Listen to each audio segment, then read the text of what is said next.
You look at trees and label them just so, for trees are trees, and growing is to grow. You walk the earth and tread with solemn pace, one of the many minor globes of space. A star's a star, some matter in a ball, compelled to courses mathematical, amid the regimented, cold, inane, where destined atoms are each moment slain. At bidding of a will to which we bend, and must, but only dimly apprehend, great processes march on, as time unrolls, from dark beginnings to uncertain goals. And as on page overwritten without clue, with script and limning packed of various hue, an endless multitude of forms appear, some grim, some frail, some beautiful, some queer, each alien except as kin from one. Remote are ego, gnat, man, stone, and sun. God made the petrous rocks, the arboreal trees, tellurian earth and stellar stars, and these homuncular men who walk upon the ground with nerves that tingle touched by light and sound. The movements of the sea, the wind in boughs, green grass, the large slow oddity of cows, thunder and lightning, birds that wheel and cry, slime crawling up from mud to live and die. These each are duly registered and print the brain's contortions with a separate dint.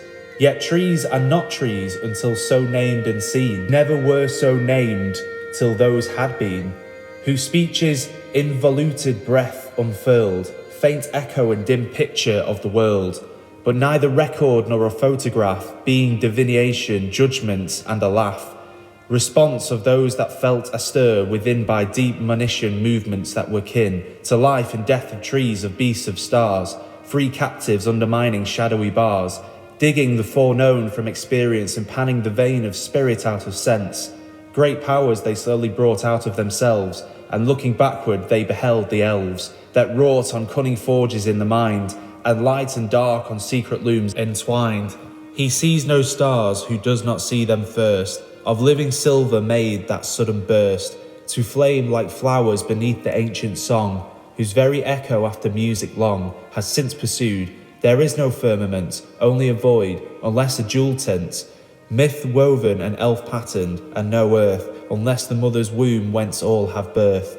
The heart of man is not compound of lies, but draws some wisdom from the only wise, and still recalls him, though now long estranged. Man is not wholly lost nor wholly changed. Disgraced he may be, yet is not dethroned, and keeps the rags of lordship one he owned, his world dominion by creative act, not his to worship the great artifact. Man, sub-creator, the refracted light, through whom is splintered from a single white to many hues and endlessly combined, in living shapes that move from mind to mind. Though all the crannies of the world we filled with elves and goblins, though we dared to build gods and their houses out of dark and light, and sow the seeds of dragons, 'twas our right. Used or misused, the right has not decayed. We make still by the law in which we are made. Yes, wish fulfillment dreams we spin to cheat our timid hearts, and ugly fact defeat. Whence came the wish, and whence the power to dream? Or some things fair and others ugly deem? All wishes are not idle, not in vain. Fulfillment we devise, for pain is pain, not for itself to be desired but ill, or else to strive or to subdue the will. Alike were graceless, and of evil this alone is dreadly certain, evil is. Blessed are the timid hearts that evil hate, that quail in its shadow and yet shut the gate, that seek no parley and in guarded room, through small and bare upon a clumsy loom, weave rissues gilded by the far-off day, hoped and believed in under shadow's sway.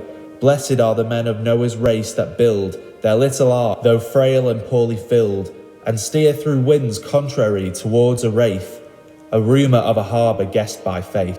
Blessed are the legend makers with their rhyme of things nor found within record time. It is not that they have forgot the night, or bid us flee to organise the light. In lotus isles of economic bliss, forswearing souls to gain a Circe kiss, and counterfeit at that, machine-produced, bogus seduction of the twice seduced.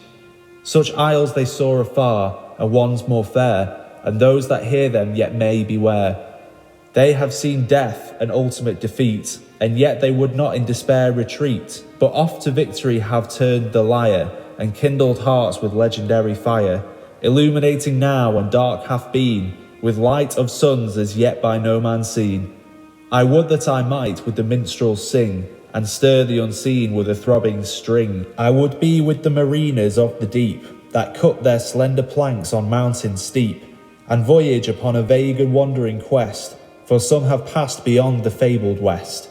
I would with the beleaguered fools be told, that keep an inner fastness where their gold, impure and scanty, yet they loyally bring, to mint in image blurred of distant king, or in fantastic banners weave the sheen, heraldic emblems of a lord unseen. I will not walk with your progressive apes, erect and sapient. Before them gapes the dark abyss to which their progress tends, if by God's mercy progress ever ends, and does not ceaselessly revolve the same unfruitful course with changing of a name. I will not treat your dusty path and flat, denoting this and that by this and that. Your world immutable, wherein no part the little maker has with maker's art. I bow not yet before the iron crown, nor cast my own small golden sceptre down. In paradise perchance the eye may stray, from gazing upon everlasting day, to see the day illumed and renew, from mirrored truth the likeness of the true. Then looking on the blessed land 'twill see, that all is as it is, and yet may free. Salvation changes not, nor yet destroys.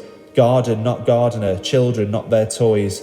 Evil it will not see, for evil lies not in God's picture but in crooked eyes, not in the source but in the tuneless voice. In paradise they look no more awry, and though they make anew they make no lie.